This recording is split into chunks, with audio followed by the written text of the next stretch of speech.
to the Washington Watch News Desk. I'm Sarah Holliday with today's top stories. Israeli Prime Minister Benjamin Netanyahu announced Israel's plan to take over Gaza City, which has sparked responses from nations across the globe.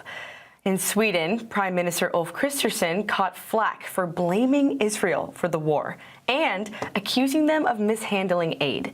He even pushed to pause EU trade. But his coalition pushed back. They called his stance morally wrong and politically short-sighted. Deputy Prime Minister Ebba Busch stressed that the blame falls on Hamas, not Israel. Now, Sweden's changing course, planning sanctions on Hamas and eyeing to move its embassy to Jerusalem, recognizing it as Israel's capital. Talk about a diplomatic shift. Meanwhile, Germany is taking a cautious approach to Israel's Gaza strategy. They're concerned about the conflict's humanitarian toll in Gaza. So, Germany imposed a pause on military exports to Israel that could be used in Gaza, effective immediately. Germany's chancellor says his priorities are the release of Israeli hostages and securing a ceasefire, but his increased sympathy for Gaza has raised some eyebrows, especially given Germany's long-standing post-World War II alliance with Israel. The UK is jumping into the fray, too, condemning Israel's Gaza plan and doubling down on its push for a two-state solution. Here is how President Donald Trump reacted.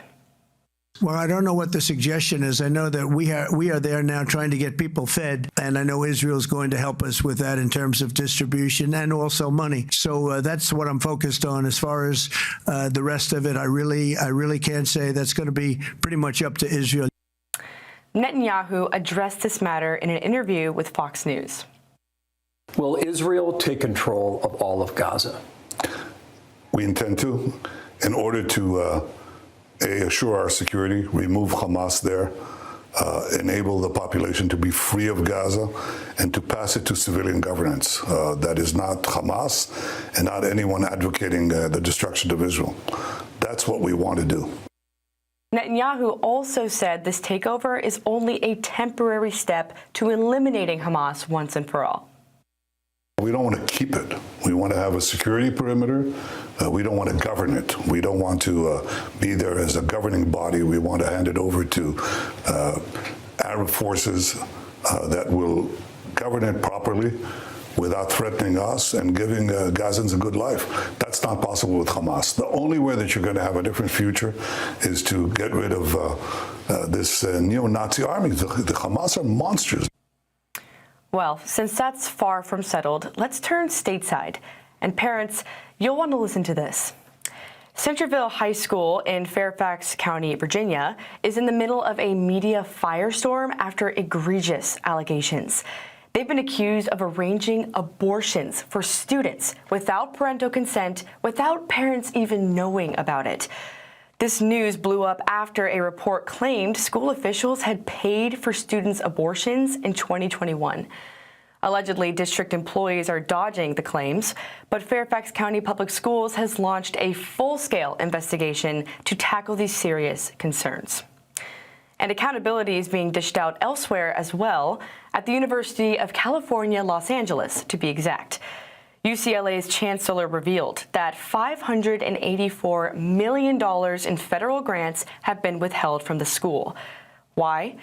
Because the Trump administration suspended them. But the real story lies in UCLA's descent into chaos after the October 7th attack on Israel, when the school became a hotbed of anti-Semitic encampments and protests.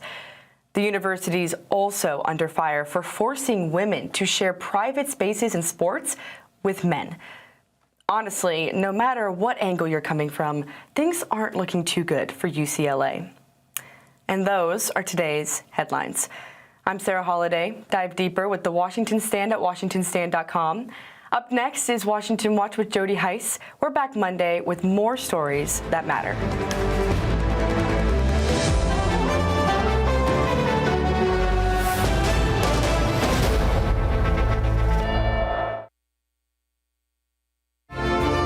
From the heart of our nation's capital in Washington, D.C., bringing compelling interviews, insightful analysis, taking you beyond the headlines and sound bites into conversations with our nation's leaders and newsmakers, all from a biblical worldview. Sitting in for Tony is today's host, Jody Heiss.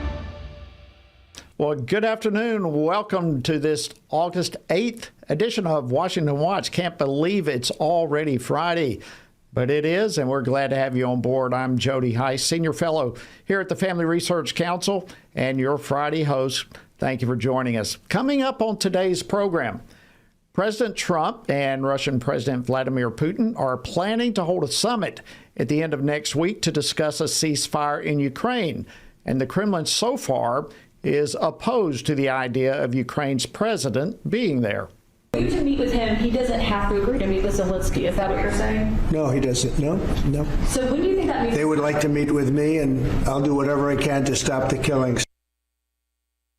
That was, of course, President Trump speaking yesterday with some Q&A with reporters, and I'll be discussing this topic in just a moment when I'm joined by Ohio Congressman Warren Davidson, who's a member of the House Foreign Affairs Committee. And Israel's Security Cabinet has approved a major expansion of its campaign in Gaza with the goal of demilitarizing that region. And, of course, the United Nations is not happy about it, while the U.S. is leaving the decision entirely in the hands of Israel. Our three focuses, as the Secretary outlined yesterday, remain getting humanitarian aid into Gaza without it being looted by Hamas, remains seeing the hostages released, and remains making sure that Hamas cannot continue to exist, because there can be no long-term prosperity with Hamas as a governing force or otherwise within Gaza. So that's what our policy is. That's where our focus is. That was State Department Principal Spokesperson Tommy Pigott yesterday when he was asked about Israel's plans. And I'll discuss this later in the program when I'm joined by Chris Mitchell, who is the Middle East Bureau Chief at CBN News. And then here domestically, we have 22 state attorneys generals who are urging the FDA to reinstate some critical safety protocols for the abortion drug mifepristone. And I'll discuss this with one of those attorneys generals, Marty Jackley of South Dakota, a little bit later in today's program. And then to close out the day, we will have our regular weekly Biblical Worldview segment. Dr. Owen Strand will be joining me for that as we deal with the top headlines of the week from a biblical perspective. So as always, we've got a lot coming your way today. I want to encourage you to stay tuned for every part of it. But if you do miss a portion, you can always catch it by going to our website, tonyperkins.com, where you'll find a host of other archive programs, as well as tons of resources available there for you. And I'll hit on this a little bit later as well, but don't forget we have our Pray Vote Stand Summit coming up October 17th and 18th in Chino Hills, California. We urge you strongly to make plans now to be there. You can get more information by going to prayvotestand.org. All right, let's jump into our first topic for the day. Yesterday, the Kremlin announced that they do plan to meet with President Trump and Vladimir Putin. And obviously, the overall principle is to deal with the ceasefire, and they plan to meet just coming up in the next few days. Is this a genuine step forward as it relates to peace with the Russians in Ukraine? Well, joining me now to discuss this and much more is Congressman Warren Davidson. He's a member of the House Foreign Affairs Committee and Financial Services Committee. He represents the 8th Congressional District of the great state of Ohio. Congressman Davidson, welcome back to Washington Watch. Great to see you, my friend. Definitely an honor to join you, and great that you're hosting today. Nice to spend time with you. Well, thank you, Warren. Let's start with your thoughts on this potential, at least, face-to-face meeting between Presidents Trump and Putin. Do you think this is a genuine, good faith effort towards peace?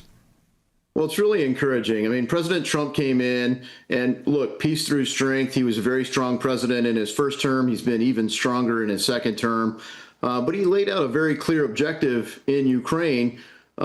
He just wants peace. He wants to restore a state of peace. He wants people to stop dying. Under the Biden administration, you had everything from that on the one hand to regime change in Russia on the other. No Russians in Ukraine, no Russians in Ukraine or Crimea. And we kept doing this hollow slogan, as much as it takes, as long as it takes, which is a great way to fund an endless war. If we're not going to fight it, we seemed committed to at least cutting the checks for it. So thankfully, President Trump's brought real leadership here. I know he's been frustrated, particularly with President Putin lately, but he had a lot of wrestling to get Zelensky to the negotiating table and in a negotiating state of mind as well. I hope that they can restore peace, and I think it's a good thing when President Trump sits down with people. I mean, I know you've been in the room with him. No one negotiates a deal and makes people want to say yes more effectively that I've met. I mean, I think he's going to give every chance for it to work. Yeah, I agree with you on that. And yeah, I agree with you too about the frustration. There's got to be frustration. It seems like, to be honest, Russia just seems to be all over the map, and Putin seems to be all over the place. How do you think the Trump administration has so far approached Russia? Do you think it's been effective, would you say? Yeah, I think, look, he's made it very clear that he's got expectations for Zelensky too. And I think Russia didn't want to come to a negotiation where they felt like it was all give by Russia. And they had already tried to have some state of peace, and Western governments basically scuttled an effort for peace in the early stages of the war. Russia's mostly been clear in saying that they don't want Ukraine to be part of NATO.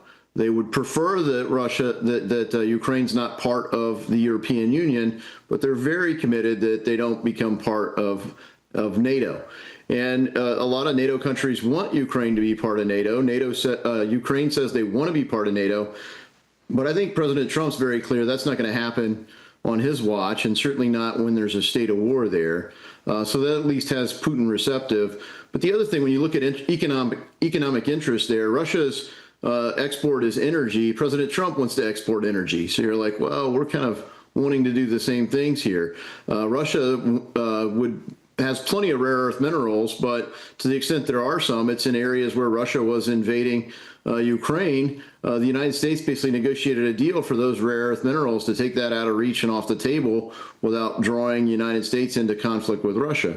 But on the other side, both of those kinds of things serve as opportunities for Russia to do something different. And then lastly, note that this comes at a time when President Trump started squeezing India, and India is one of the key export markets for Russian energy. So they've been cut off from a lot of energy. They've lost a lot of business, and they've lost every kind of connection to the Western world in the wake of this war. So President Trump has said, look, I think we should find a way to include Russia into the world trade framework, and we should have a way to have some forgiveness and restoration of these relationships. And I think that's the olive branch. And President Trump's also made clear with the strike in Iran, well, he's got sticks too. Very interesting connecting some of those dots. We'll see how all these pieces come together. While I have you, Congressman Davidson, more domestic news. You're part of financial services, and I'm sure you're keenly aware that President Trump signed a new executive order guaranteeing fair banking for all Americans. I know this is something that you've been involved with for quite some time. Give me your thoughts on this debanking executive order. Well, it's necessary. The reality is people were losing access to banking, and particularly conservatives. Basically, it was the Biden enemies list, and this wasn't new. It was termed Choke Point 2.0 because under President Obama, they had Choke Point, Operation Choke Point. This is a code word for basically directing the bank regulators who have coercive power over banks to say, well, we don't want to bank those people. And, you know, sadly, if you think about it from a civil rights perspective, people from across the political spectrum and racial, religious lines, things like that, have been those people, and they were denied access to banking. But in the case here, it wasn't just you weren't getting loans. They wouldn't even take deposits from conservatives. They were literally closing off access. And it wasn't just like conservatives, but it was crypto in particular. Barney Frank, who was the Democrat from Massachusetts, pretty far left of center Democrat, but he was chairman of the House Financial Services Committee when Democrats were in the majority for the Dodd-Frank Act. And he was on the board of Signature Bank, and they were basically shut down by the Biden administration. And he said it wasn't because we weren't solvent; it was because we were banking crypto. So this kind of war on the Biden enemies list needs to end, and we need to follow up in the House Financial Services Committee and pass laws that make it impossible for bank regulators to do this without somebody going to jail. Yeah, I'm really glad to see this taking place. I personally have known folks impacted by this, as I'm sure you have as well. And frankly, there ought to be bipartisan support. I mean, everyone ought to, your colleagues on the other side of the aisle, as you mentioned, Barney Franks, there ought to be agreement now on this, you would think. We'll see how that comes up. If I can, let me hit another big issue President Trump has been making waves about also with this mid-decade census that he's putting together. This time, of course, it will be excluding illegal immigrants. You agree with this? Why is this a necessary move? Oh, Jody, I'm so excited about this. I've had a bill since I've been in Congress trying to get the census so that when they count it, they at least count everybody. I want you to count the illegals because I want to know where they are. We can ship them on out. But when you draw maps for Congress, it needs to be based on U.S. citizens only. I represent U.S. citizens. I don't care even if you're here legally, personally, you've got an embassy or a consulate that represents you. I represent U.S. citizens, and so does everyone else in the United States Congress. So, but right now, the map's based on everyone who happens to be here, and California is picking up, I don't know, 6 or 7 extra seats. That's more than a lot of states have for representatives. And to be fair, Arizona and Texas and other states are picking up because they have large non-citizen populations as well. And you need an honest map. The honest map has U.S. citizens drawn in it. And to get an honest map, you've got to be able to do an honest census. And President Trump tried to set the conditions for this in his first term. He was blocked by the courts. And we need to really, it highlights the urgency that Congress really should be looking at President Trump's leadership and his executive orders. And we ought to be voting on 2 or 3 of those executive orders every week we're in session. But this is one of the most urgent things. And I will say, I'll commend my colleague Chuck Edwards, who's been a great ally on this since he got to Congress.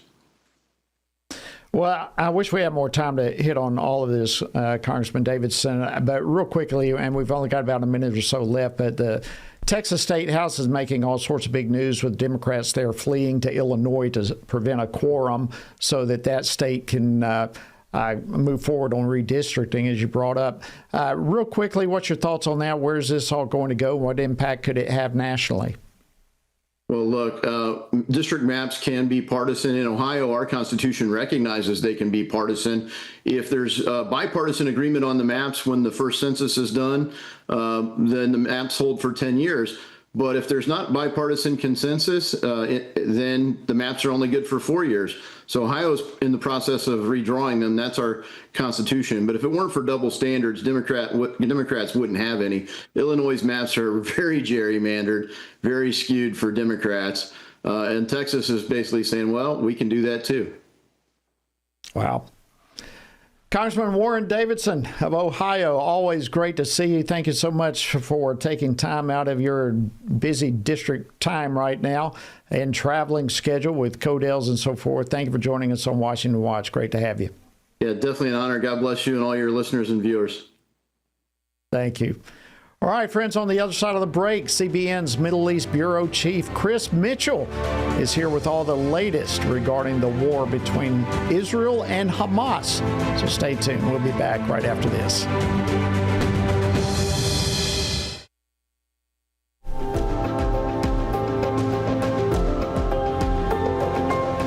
The family is the oldest, most tested, and most reliable unit of society. It is divinely created and sustained. And yet, there are those who are always tampering with its values and structure. That's why we need organizations like the Family Research Council that can effectively defend and strengthen the family. Family Research Council began over 40 years ago, like all great movements of God, with prayer. Today, rooted in the heart of the nation's capital, FRC continues to champion faith, family, and freedom in public policy and the culture from a biblical worldview.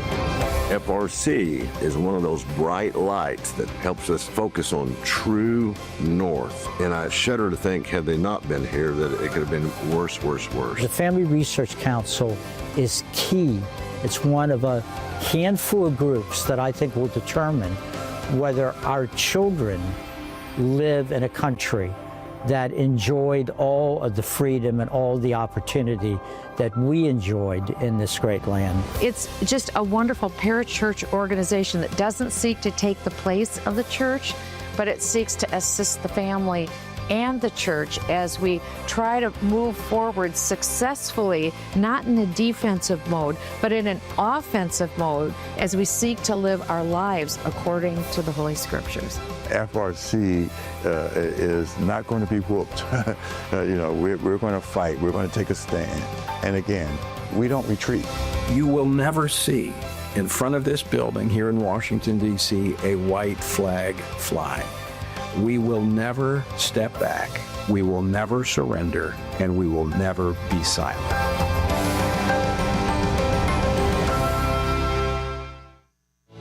In the beginning was the Word, and the Word was with God, and the Word was God, and the Word became flesh and dwelt among us, and we have seen His glory. Family Research Council invites you to join our Stand on the Word Bible reading plan as we reflect upon the life of Jesus, the Word who dwelt among us. Come with us and discover the glory of the Word. Read the Gospels and witness the life-changing story of Jesus, His life, death, and resurrection. Come read how Jesus transformed the lives of common people and how those same people transformed the known world through the power of the Holy Spirit. Come with us for 10 to 15 minutes a day and read the entire New Testament before the new year. Find our Bible reading plan and daily devotionals from Tony Perkins at frc.org/Bible. Join us and stand on the Word.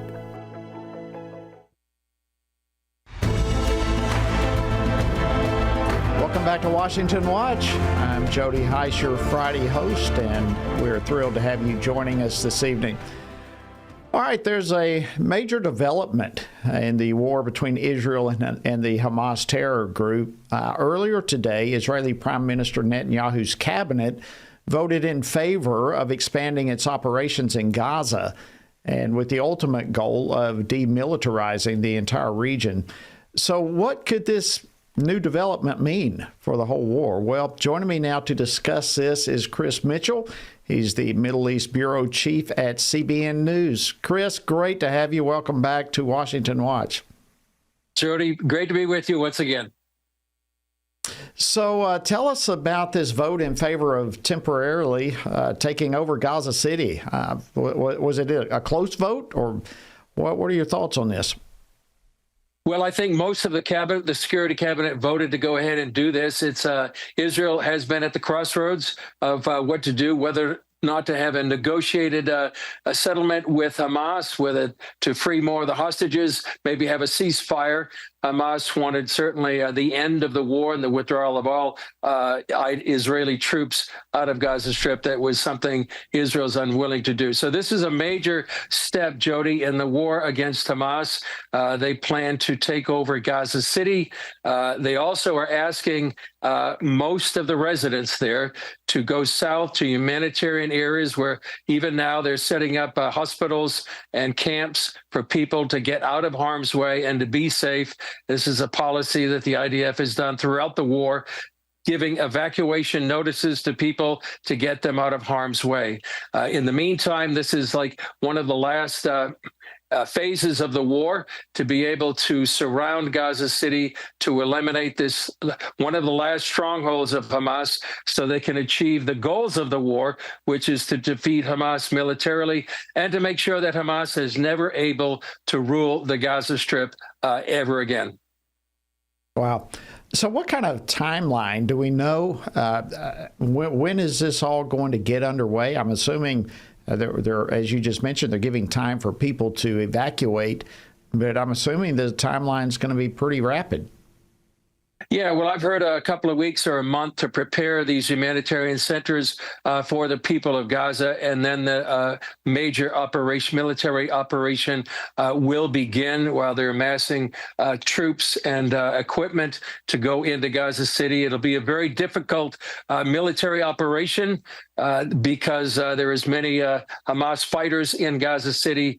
many tunnels, many booby traps. Urban warfare is the most difficult warfare there is. But compounding that, Jody, is the fact that there's a labyrinth of tunnels under Gaza City, as in most of Gaza, that the IDF has discovered. The good news is that IDF has been fighting this kind of warfare for nearly 2 years. They know how to do it. Sometime last year, I had the opportunity to go in with a number of other journalists into one of those tunnels, and just that kind of warfare, fighting above ground and below ground, is extremely dangerous and extremely difficult. One reason why they want all the people of Gaza to leave that are not related to Hamas, and why they also want to finally eliminate Hamas as a military threat. One other thing they're doing, Tony, is, Jody, is they are preparing humanitarian areas. They're trying to quadruple the number of humanitarian sites where they're distributing food and medical supplies to the people of Gaza, from 4 to 16. What that is going to do, Jody, is eliminate this aid that Hamas has been using as a weapon against their own people, as a weapon against Israel, by selling the food and by using it to control the population. This is very key to the operation, is the humanitarian aid that can usurp the control away from Hamas by using this humanitarian aid. So when you consider the humanitarian aid and all that Israel has and continues to do in that regard, were you at all surprised by Germany's decision to stop military exports in protest to this whole attempt to go into Gaza? Did that at all come as a surprise to you? To some people, it had, because Germany had been supportive of Israel in its fight against Hamas. So the decision to stop arms sales to Israel was a surprise to some people. There was another German issue in the last few days, Jody, and that has to do with the German publication Bild, which exposed some of the PR campaign by Hamas, talking about a starvation campaign in Gaza. And what Bild had done was to show sort of behind the scenes. They pulled back the curtain on Hamas has been using some of these staged photos of these children that are clamoring for food. And that's part of the campaign that Israel has been facing by Hamas, a really orchestrated and coordinated campaign that Israel is deliberately trying to starve the people of Gaza. On the contrary, they are trying to pour massive amounts of humanitarian aid. They have almost 2 million tons of food have gone into Gaza since the beginning of the war. And even now, there's literally hundreds of trucks waiting to go into Gaza. So this, which undermines the whole notion of this deliberate starvation campaign by Israel. Yeah, so, I mean, just yourself as a longtime reporter, what do you make of all the legacy media's seeming willful misinformation about all this starvation and all that sort of thing? Where is the truth finally coming out? I think it is, and I'm glad for it. I would say, has been reporting here 25 years next week, here in Israel, is that we've seen this movie before. We've seen the ways that Hamas or the Palestinian Authority or Islamic Jihad has tried to manipulate the images that people get in the news media. And I will also cite Jonathan Conricus. He's the former IDF spokesman for the IDF. Now he's with the Foundation for the Defense of Democracies. He was telling us earlier this week that the international media, much of it, he calls them useful idiots because many times they are being used by Hamas to accelerate the campaign, and these images that really provide a skewed version of what is really happening here. We also talked to Gil Huffman. He's with the honestreporting.com, and he said this is something that the news media has done. Everybody probably has seen that picture in the New York Times on the front cover of an emaciated child. Got to wrap it up, Chris. Okay, but that wasn't a starving child. That was a child that was also had a pre-existing medical condition. Chris Mitchell, thank you for joining us. We appreciate it so much. Friends, don't go away. Much more Washington Watch straight ahead. Download the new Stand Firm app for Apple and Android phones today. You can join a wonderful community of fellow believers. We've created a special place for you to access news from a biblical perspective. Read and listen to daily devotionals, pray for current events, and more. Share the Stand Firm app with your friends, family, and church members. And of course, stand firm wherever you go. At Family Research Council, defending the family isn't just a mission, it's our daily calling. Every team member at FRC uses their God-given talents to stand for biblical truth, protect life, and uphold religious freedom. Here at Family Research Council, we face many threats to the family, threats that have been with us for some time. Abortion, the gender ideology threat, the attacks on marriage, the attacks on parental authority, and the attacks on religious freedom. We have to promote, support, strengthen, and incentivize family growth so families take their place in society in a place of honor. I'm defending the family by working in the Center for Biblical Worldview to provide cutting-edge research and resources for pastors, ministry leaders, and Christian parents. Through my work at the Washington Stand, I passionately defend what God has defined for marriage and family. I don't see the Washington Stand as just a place to talk about cultural events. It's a place to share biblical truth. It's a perfect outlet to advance and defend what God has defined as good, true, and beautiful. Because of you, we're able to frame things in such a way that help Christians stand for truth on the things that matter most, like life, faith, family, and freedom. Thank you for standing with us. Thank you for your support. It is so critical to the work that we at Family Research Council are doing day to day as we support and strengthen the family. So thank you.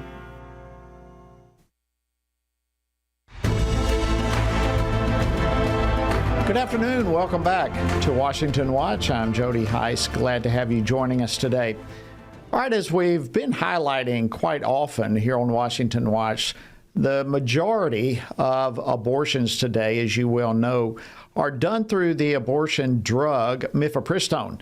And the dangers of this drug, obviously, that it poses to the unborn, but also to the mother. These dangers are well documented, but in spite of those flashing warning lights, the Food and Drug Administration slowly dismantled these safeguards over the years to the point where these drugs can now be mailed to your door with no in-person doctor's visits involved whatsoever. Well, with the second Trump administration now firmly in charge, a group of 22 state attorneys general have signed a letter calling on the Secretary of the U.S. Department of Health and Human Services, Robert F. Kennedy Jr., to re-examine the FDA's approval of the abortion drug. And one of those state attorney generals joins me now to share more. South Dakota Attorney General Marty Jackley, welcome to Washington Watch. It's great to have you. Thank you for having me. So why did you feel it was so important to sign on to this letter? I think I and some of the other attorney generals felt it was about the safety of a pregnant woman. It was concerns how both under President Obama back in 2016 and then now Biden on his way out put in place reduced restrictions and protections when it came to this drug. We felt we needed to be a strong voice. We're responsible for enforcing our laws across our states. Here in South Dakota, it can be a felony if it's not appropriately administered. And so we just felt now was the appropriate time that somebody would be listening and we could make a difference. Yes, I mean, we all know these abortion drugs killed the unborn baby. Tragically, horribly so. But as you just brought up, it also is very harmful to women. Shouldn't that concern everyone? I mean, what is the holdup? Why is this so easily made available to people? It certainly concerned the Attorney General community. we felt that some of the statistics show that there are adverse health effects in over 10% of the cases that this drug is administered. So we feel that there needs to be more clinical studies, that there needs to be more protections in place. We did not support removing those protections by either President Obama or President Biden, and we just feel now is the time. That's why we wrote to Secretary Kennedy to have another look at this drug, how it's being administered, the need to put in some protections, including physician visits, better record keeping. Under the prior administration, they were only record keeping if there was a death. Obviously, there can be more adverse health consequences, and we just feel now is the time. We have an administration that's listening, and we can make a difference. So what do you make of these blue states right now, all the shield laws where they're trying to protect the doctors and all those involved in mailing mifepristone into states like yours? What's your take on what they are attempting to do? I think this is about the health of the mother. I think when you reduce those standards and you begin mailing drugs to another state, I certainly don't support that as Attorney General. I've been fortunate early on when the Dobbs case decision came down, I wrote to and did releases to various pharmacies that were distributing the drug, asking them to stop, pointing out that it would be illegal under South Dakota law, and they complied. And so it's certainly a concern when a blue state or other states are mailing these illegal drugs to our state. It makes challenges, not just for enforcement, but it puts at issue the health and safety of a pregnant mother.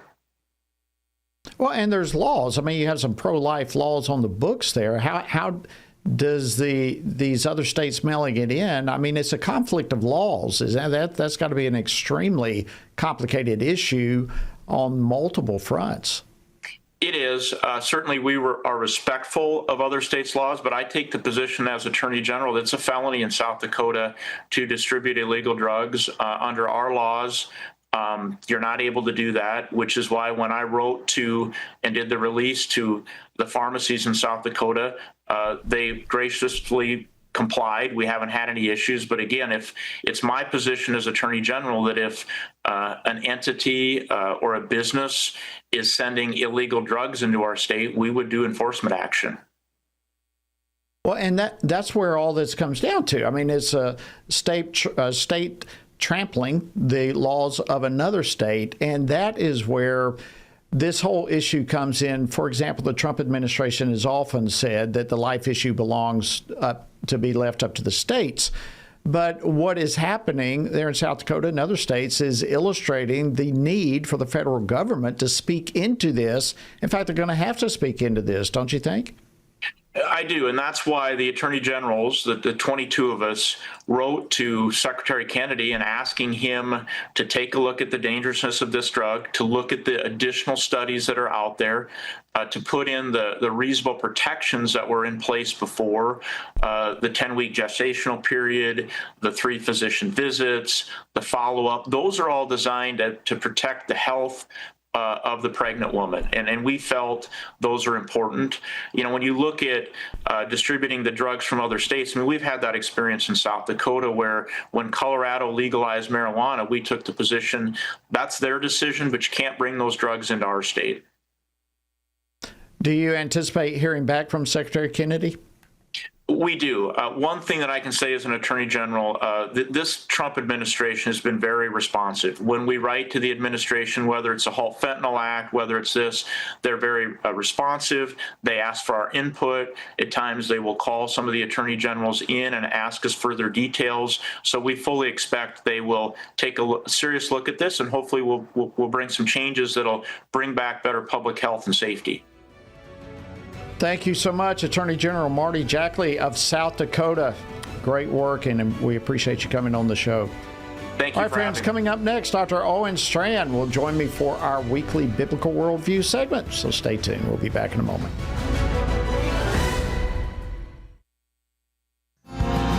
Family Research Council is committed to advancing faith, family, and freedom from the East Coast to the West. So FRC is going to Southern California for this year's Pray, Vote, Stand Summit, October 17th and 18th at Calvary Chapel, Chino Hills. Join us for this powerful gathering of Christians desiring cultural renewal and spiritual revival. The Pray, Vote, Stand Summit brings together Christian leaders, issue experts, and government officials for a time of prayer, inspiration, and action. Together, we will seek God's guidance for our nation and engage in meaningful discussions on the intersection of faith, government, and culture.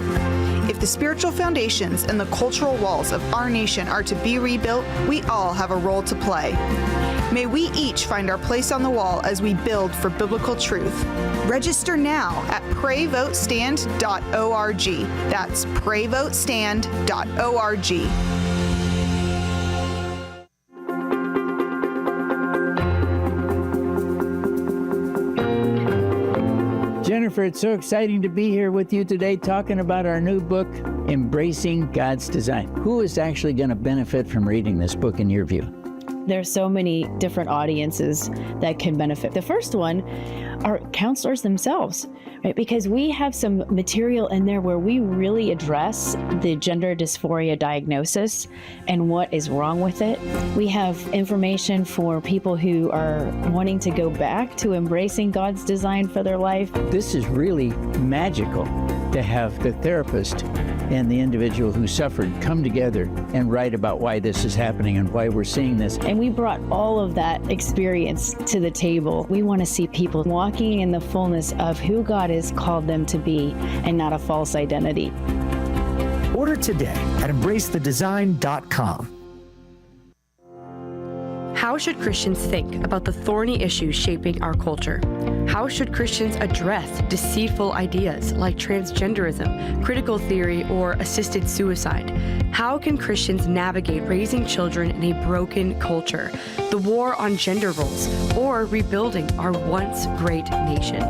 Outstanding is a podcast from the Washington Stand dedicated to these critical conversations. Outstanding seeks to tear down what our corrupt culture lifts up with an aim to take every thought and every idea captive to the obedience of Christ. Whether policies or partisan politics, whether conflict in America or conflict abroad, join us and our guests as we examine the headlines through the lens of Scripture and explore how Christians can faithfully exalt Christ in all of life. Follow Outstanding on your favorite podcast app and look for new episodes each week. Thank you so much for joining us today on Washington Watch. Great to have you. Before I dive into this final segment, I want to once again strongly encourage you to join FRC and other like-minded believers from across the nation for our upcoming Pray, Vote, Stand Summit. It's going to be taking place this year on October 17th and 18th in Chino Hills, California. Friends, this is a powerful, powerful, powerful event, bringing together some of the movers and shakers within the Christian community, government officials, experts on various topics. There'll be tons of inspiration, prayer, and action items to get involved. So I encourage you, if you've not already done so, hurry up and register for that, or you can get more information. Check it out at prayvotestand.org. All right. As we do each and every Friday, we love to end the program and the week by thinking about some of the headlines of the news through the lens of a biblical worldview. And even though Capitol Hill right now is in recess, there certainly is no shortage in the news. So I'd like to bring in Dr. Owen Strand. He's the Senior Director of the Dobson Culture Center, which, of course, is a ministry of the James Dobson Family Institute. Owen, thank you so much for joining us again on Washington Watch. It's always an honor to have you. Thank you, Jody. Great to be back with you.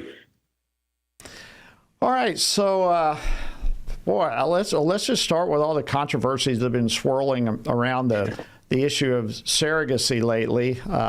We had and I'm shameful that this has not really seemingly picked up the news that it should have, but a convicted Pennsylvania sex offender was recently exposed for using surrogacy to produce a baby boy that he is currently raising. So what's the way, just from a biblical worldview, how should we be looking at this?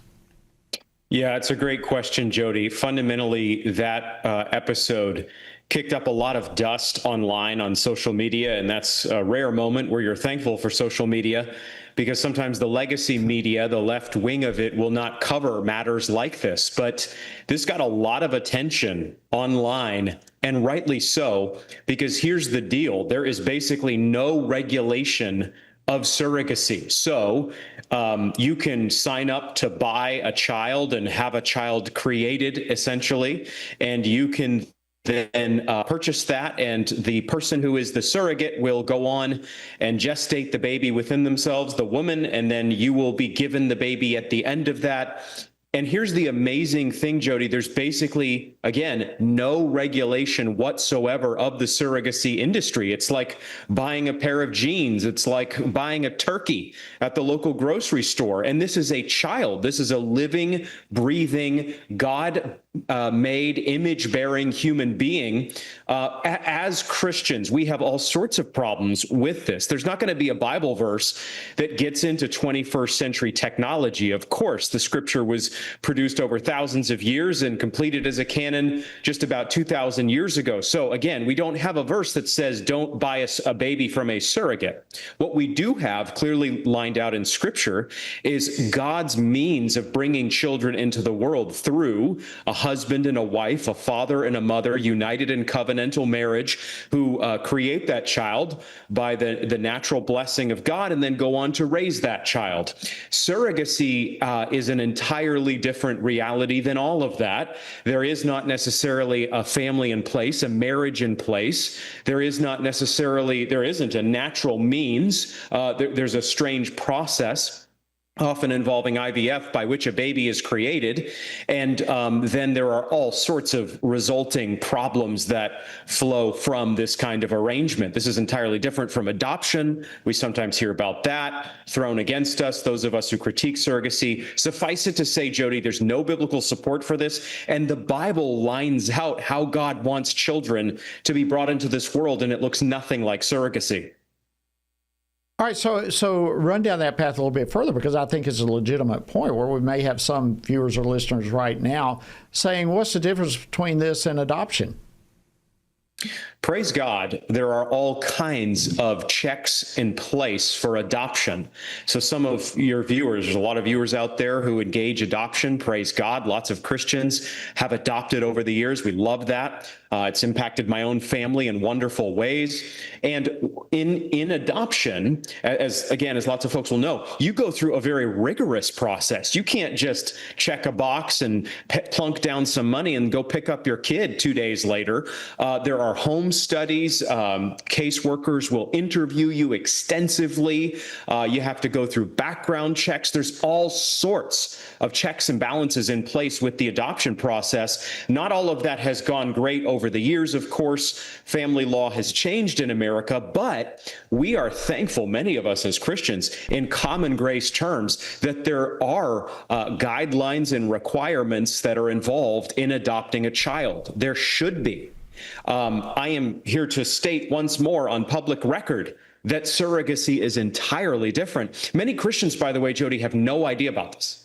They might have heard about Kim Kardashian or some celebrity like that having a baby through a surrogate because Kardashian had medical conditions and didn't want to risk a pregnancy, these sorts of things. That made headlines just a few years ago. Surrogacy is treated as this kind of exotic issue out there somewhere. What believers need to know today is that this is increasing in frequency. It's happening all around us. And again, there's no regulation of it. Basically, it's the Wild West out there. And what results from that, last thing I'll say, is a child out there who doesn't know its father and mother. Oftentimes, there's these heartbreaking stories, in fact, of IVF babies, surrogate babies, who then try to trace out who their father and mother were, especially the father, of course, and there's all kinds of personal chaos and disorder that results from this process, which is exactly what happens when we go outside of God's appointed means of childbearing and birth. So when you say it's the Wild West out there, let me just put this in kind of simple layman's terms and tell me if I'm right or wrong. What you're saying with the Wild West, it is very possible, let's put it this way, for say, let's say, a pedophile to obtain a child through surrogacy, and then who knows what might be the life of that child, what they may experience. That is exactly what I'm saying.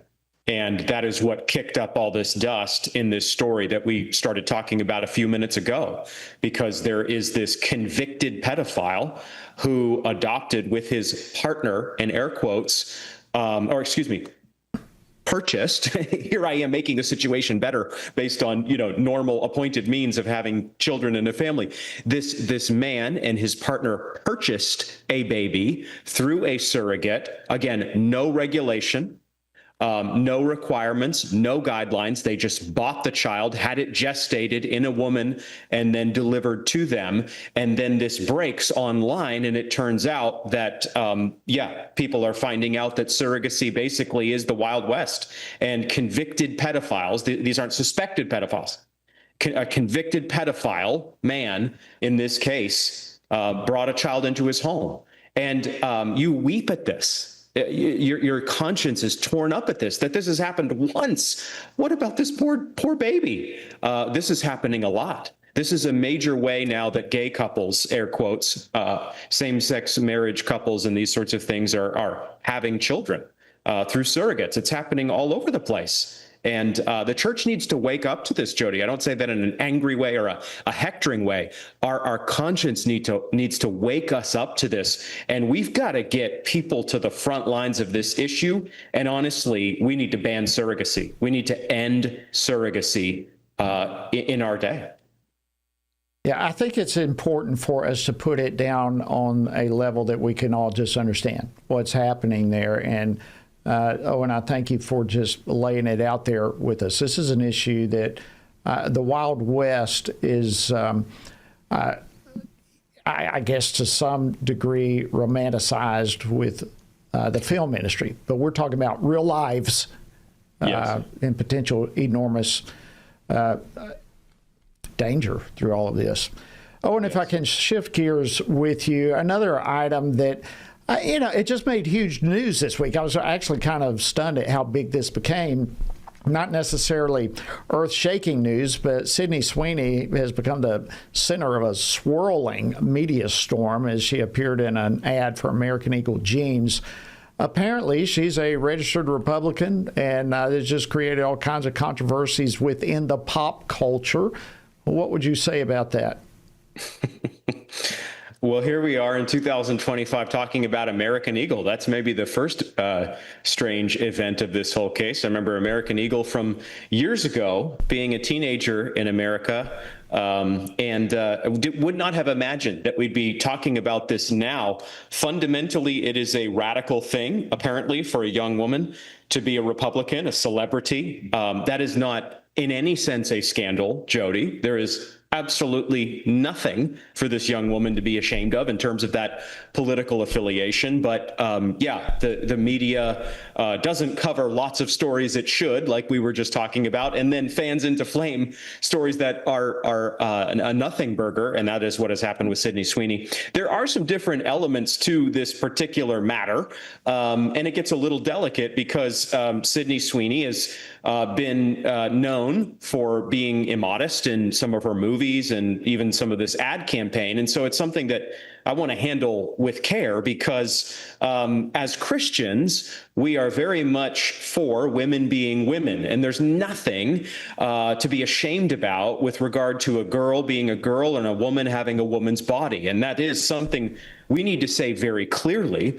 We also need to say as Christians, though, that we believe in modesty. And so, when I see people, rushing from the church to cheer a woman who's immodestly dressed because, let's say, she's a red-blooded woman and she's flaunting that, I'm not, a school marm over here, but I need to be very careful. Because you can lose your soul over immodesty. There are lots of young men and increasingly young women who are plunged deep into pornography and are sadly not being careful with their eyes and what they look at and what they think about. And we need the gospel of grace for all of that. And so we're not pro anything that a red meat conservative, for example, out there, sometimes they're called like a barstool conservative or something, would support. We are Christians, we're a unique people, but we do also need to be clear that there's nothing wrong with a woman who has, air quotes, white skin, appearing in an advertisement for clothes. There was nothing Nazi coded about this ad. People said that about Sydney Sweeney in this American Eagle advertisement. So there are a lot of very strange things that are attached to this that we have no part of and that are just nonsense. On the other hand, we as Christians have a distinctive contribution here, and we want to urge the importance of modesty and feminine beauty in the right way, in a biblically shaped way. Well said. While we have just a little bit more time left, I want to shift gears with you once again. Headlines this week have abounded, if you will, with the legacy media about the so-called famine taking place in Gaza. And it feels like they've really forgotten or deliberately ignored who the true villains are in all of this. I've heard someone refer to it as an inversion of reality. So should we be surprised, considering the disbelief there is these days in absolute truth? I don't think we should, Jody. I agree with everything you said. This is the latest example of left is right, up is down. Fundamentally, the force known as Hamas, a few years ago, almost 2 years ago, brutally attacked Israel and killed over 1,500 people. There are still many hostages being held by Hamas, Israeli people. And so there is a tremendous amount of confusion in our world over the nation state of Israel today. There's increasingly confusion even among professing believers over the nation state of Israel. There's a lot to say about eschatology and those sorts of things, and we could have that conversation another time. But here is what I believe. I believe that Israel is in the right here. I believe that Israel is a Middle Eastern democracy that we are right to stand by, even as Israel is menaced by Islamic powers on every side. Israel has been forced to fight for its very existence, basically since it came into existence as a nation state.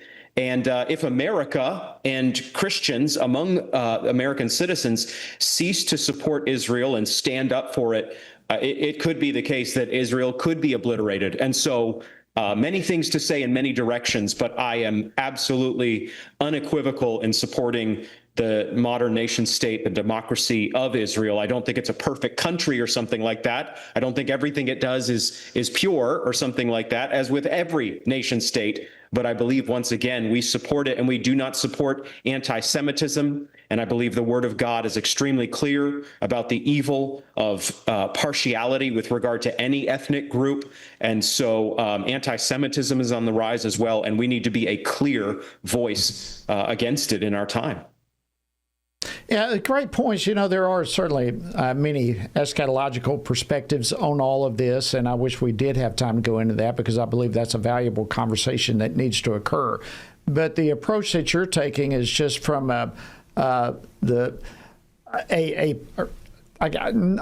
than just political. I mean, Israel was in the right here. They were wronged. Yes. They were attacked, and they have the right to defend themselves. And we as Christians ought to be able to recognize that readily, if we even have some differing opinions as far as our eschatological views. Yeah, and we can say Strand, go ahead, real quick. We can say very quickly, too, that there are terrible consequences of war, and we mourn that, and we don't want those, and that's why we want an end to hostilities and an end to brutal menacing of Israel. Right. Dr. Owen Strand, Senior Director of the Dobson Culture Center, thank you so much for joining us today. All right, that wraps up this week on Washington Watch. Have a great weekend. We'll see you next week right here. Washington Watch with Tony Perkins is brought to you by Family Research Council and is entirely listener-supported. Portions of the show discussing candidates are brought to you by Family Research Council Action. For more information on anything you heard today, or to find out how you can partner with us in our ongoing efforts to promote faith, family, and freedom, visit TonyPerkins.com.